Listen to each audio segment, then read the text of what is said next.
Kali ini gue akan share tentang satu hal yang penting banget tentang gimana caranya biar lo nggak kebawa arus saat di tempat ramai orang. Terutama di tempat-tempat publik yang ramai dan rawan tersulut emosi, kayak di pertandingan olahraga, konser musik, atau demonstrasi. Tujuannya satu, biar kalau ada bahaya dan petaka, kemungkinan lo untuk selamat akan lebih besar. Teknik yang gue share ini menggabungkan aspek psikologi, bela diri, dan survival.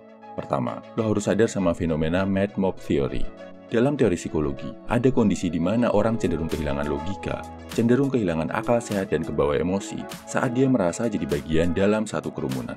Satu orang teriak, yang lain ikut teriak. Satu orang joget, yang lain ikut joget. Satu orang lempar batu, yang lain ikut-ikutan. Satu orang berkelahi, yang lain ikut pukul-pukulan. Kerumunan kayak gini, apalagi kalau dikaitkan sama fanatisme, gampang banget diprovokasi bro. Terus solusinya gimana? Prinsip utamanya, menjauh dari kerumunan bro. Mulai sekarang, kalau lo lihat kerumunan, jangan dibiasain nimbrung. Jangan dibiasain pengen kepo, penasaran, pengen ikut lihat. Bisa-bisa yang ada lo malah ikut keseret. Niatnya cuma nengok, cuma foto-foto, malah nggak sadar kena pukulan nyasar. Safety first bro. Kedua, kalau lo udah terlanjur jadi bagian dari kerumunan itu, saat lo lihat udah mulai teriak-teriak, mulai trans, mulai kebawa emosi, sebut nama lengkap lo berulang-ulang. Teriakin kalau perlu. Tujuannya apa?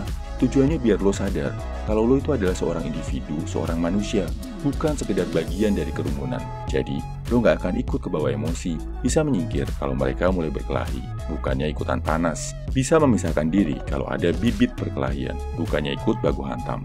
Saat kerumunan udah mulai ngelakuin hal yang nggak logis, menjauh bro. Ketiga, ini pelajaran pertama yang gue pelajari saat belajar Krav Maga, yaitu pelajaran untuk lari. Bukan sekedar lari, tapi cari rute lari yang aman. Biasakan mulai sekarang, saat lo masuk ke sebuah tempat baru, hal pertama yang lo lakuin bukan selfie-selfie dan update story, tapi perhatikan, cari di mana letak pintu keluar.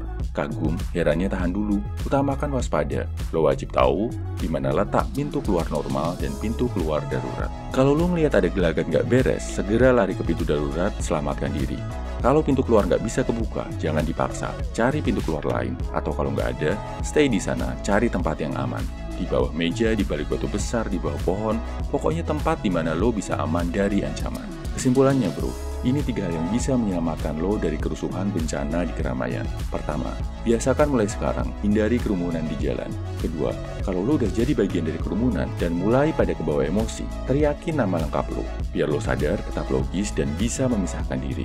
Ketiga, biasakan, saat lo masuk ke tempat baru, perhatikan dan pahami rute keluar dari tempat itu. Share ya bro, kalau lo punya pengalaman atau tips buat menghindari celaka dalam kondisi huru-hara dan keramaian. Salam high value man, semangat bro.